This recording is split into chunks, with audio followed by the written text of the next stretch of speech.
พียงหน่อยเดียวครั้งเดียวจิตใจเลื่อนลอยเฝ้าคอยแอบมองเขาอยู่ใดแต่ใจเบาๆที่ใจของเราเป็นอะไรร้อนรุ่มจนใจจะบอกกับใครเขายังไงเราเมื่อได้เห็นหน้าแล้วละจากลับเหมือนกับจิตใจวุ่นวายกระวนกระวายแสนจะเศร้าเฝ้ามองหาไม่พบหน้าตาทางเงียบเหงารู้แล้วต้องเป็นทาสเขาให้เราคอยหาโอ้แปลกแท้ใจแอบรักคิดถึงเขาอยู่ได้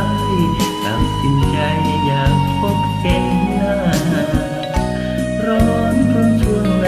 จะทำเช่นไรไม่รู้ว่ารักคิดถึงเขาหนักหนาใครกันก็น่าจะรู้ไม่ได้เห็นหน้าและจากลับเขาจะเป็นคนแห่งใดโปรดจะอภัยใครคิดถึงอยู่ได้ฟังสิ่งเตือนอย่าลดเลือนเลยทำให้รู้เพียงเป็นแล้วได้ยินของหูรู้ไม่ใครเขา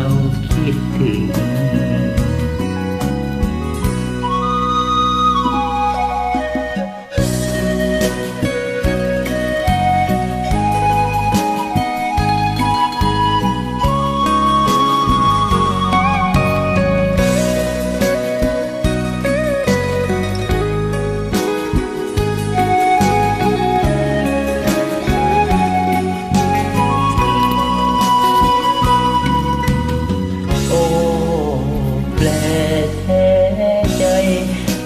ักคิดถึงเขาอยู่ได้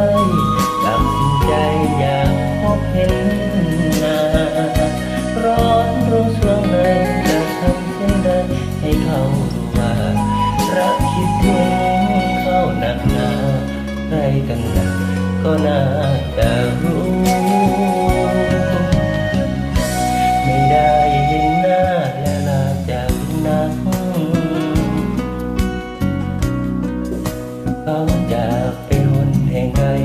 โปรดทราบอภัยเขาคิด